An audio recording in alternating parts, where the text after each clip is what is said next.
একটু আমাদেরকে খবর দিবেন, আমরা তো জানি না, ও না হয়তো নলেজে আসলে হতো না, আমরাও আসতাম না। একটু দিবেন এরকম খবর হলে।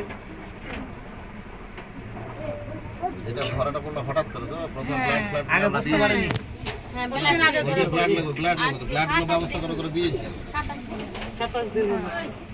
কোথায় কোথায় দেখালেন? আগে গেলাম মালদা মেডিকেলে ভর্তি হলাম, ওখানে ব্লাড দিয়েছিল, ব্লাড টেলার দিয়ে বাড়ি এলাম, বাড়ি এসে পিজি চলে গেলাম, পিজিতে 17,000 টাকা খরচা করে রিপোর্ট করে নিয়ে এলাম।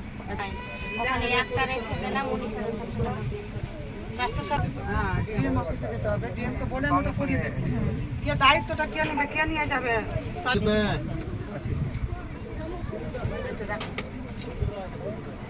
আর যদি কোনো অসুবিধা হয়, ফোন পে নাম্বার আছে আপনাদের? আমার সঙ্গে কথা বলবেন, নাম্বারটা নিন আমার কাছ থেকে। নাম্বারটা সেভ করেন। সেভ করা আছে? ঠিক আছে, ঠিক আছে। আপনি আর একটা নাম্বার নিয়ে রাখেন তো, সাহিদ। সাহিদের নাম্বারটা দিন। হ্যাঁ, দিয়ে দাও তো নাম্বারটা। আরেকটা আপনি নিন, যদি বাই চান্স আমি যদি ব্যস্ত থাকি, শাহজাহান দ্বারা তো আছে, তবুও যদি কোনো প্রকার অসুবিধা দিয়ে দিও তো সকালে গিয়ে সেভ করে সকালে নিয়ে নেবেন। সাহিদের নাম্বারটা সেভ করে আমি দিয়ে দেব স্যার। যদি আমাকে না পান তো ওটা একটা মেসেজ দিলেও হয়ে যাবে, অসুবিধা নেই। আমার নাম্বারে জোর হয়ে যায়, আমাকে ফোন করলে আচ্ছা নিয়ে যান। আর ওদের কোনো অসুবিধা হলে খাওয়া দাওয়া যে কদিনই থাকবে আমার সঙ্গে যোগাযোগ করতে বলবেন, অসুবিধা হবে না। চাল টাল যা লাগবে আমি পাঠিয়ে দেবো, ঠিক আছে? আমি আজকে আমরা সুলতানটোলায় গ্রাম পঞ্চায়েত, 12 বছর বয়স, ব্লাড ক্যান্সার হয়েছে। আমাকে সোশ্যাল মিডিয়ার মাধ্যমে তারা আবেদন করেছিল, আমি আমার নজরে আসি।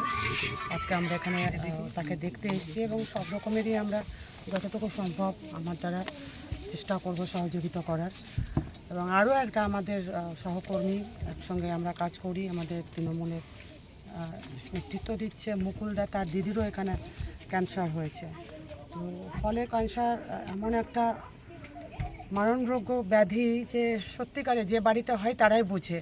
তো আমরা তো চেষ্টা করবই, আমিও চেষ্টা করব যে সহযোগিতা করা, এবং আপনাদের মাধ্যমে, সোশ্যাল মিডিয়ার মাধ্যমে আমি আপনাদেরকেও চেষ্টা করব যে আর যতটুকু ক্ষমতা যেন এই পরিবারের পাশে দাঁড়ায়, যেন সে ট্রিটমেন্ট করাতে পারে, যতদিন বেঁচে থাকবে যেন সুস্থভাবে একটু বেঁচে থাকে। তো সকলকে, এরকম বহু লোক আছে যারা গরিব মানুষের পাশে বা এরকম অসহায় পরিবারের পাশে দাঁড়ায়। তো আমি তাদেরকে অনুরোধ করব যে একটু পরিবারের পাশে সকলে দাঁড়ান। আচ্ছা, আপনি যাওয়ার সময় আমি একটা চিঠি করে দিব, আপনি যাচ্ছেন তো? আপনাকে বলতে দেখা গেছে যে মন্ত্রীকে ডেকে পাঠিয়েছে, আমি রাকিব শেখ, মানুষের জন্য আমার পেজ। আমি আমার ভিডিওর মাধ্যমে দিদিকে রিকোয়েস্ট করেছিলাম যে 12 বছরের মেয়েকে ক্যান্সারে আক্রান্ত, পরিবারের অবস্থা খুব শূন্য, একদম 4টে ছেলে মেয়ে, বাড়িতে কামার মতো কেউ নেই। আবার সেই অবস্থায় বাবা তাকে ফেলে বহরমপুর কাজে গিয়েছিল। তো আমার কথা রাখার জন্য সেই পরিবারটার পাশে এসে দিদি দাঁড়ালেন। তো অসম্ভব খুশির মুহূর্ত আমাদের জন্য।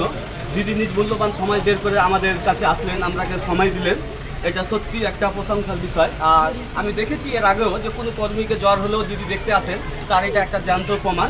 তো খুব ভালো থাকবেন দিদি। তো অসম্ভব দোয়া রইল আপনার জন্য, আপনি এবং আপনার পরিবার যেন সর্বদা সুস্থ থাকেন আর এইভাবে আমাদের পাশে থাকেন।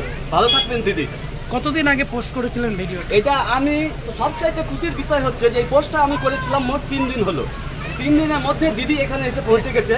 তো এখানে বোঝা যাচ্ছে যে দিদি সাধারণ মানুষের প্রতি কত মায়া দয়া আর কত সম্মান। তো এখানে এটাই বোঝা যাচ্ছে দিদির আদর্শ প্রকৃত মমতা ব্যানার্জির আদর্শ। আর সত্যি দিদি একদম সাধারণ আমাদের দিদি। আমি দেখেছি, দিদিকে ফলো করেছি, সাধারণ একটা চায়ের দোকানে বসে চা খান যে কাপে অন্যরা খায়। সাধারণত গ্রামের একটা যে পিয়নে চাকরি করে তার একটা নিজস্ব অহংকার থাকে, কিন্তু আমাদের দিদি 3বার হ্যাট্রিক করে উত্তরবঙ্গের উন্নয়ন মন্ত্রী হয়েছেন, তারপরে অহংকার মাত্রা একদম শূন্য। তো প্রশংসা যতই করি শব্দ কম পড়ে যাবে। কি নাম আপনার? আমার নাম রাকিব শেখ। তো অনেক দোয়া রইল দিদি, ভালো থাকবেন আর আমাদের পাশে থাকবেন। ভিডিও বানিয়েছিলাম যে অসহায় পরিবারটার জন্য, ব্লাড ক্যান্সার হয়েছে 12 বছরের মেয়ে। আমার রিকোয়েস্টে আছে অসহায় পরিবারকে নিজ মূল্যবান সময় বের করে দিদি এসেছেন। তো অশেষ ধন্যবাদ দিদি, দেখতেই পাচ্ছেন।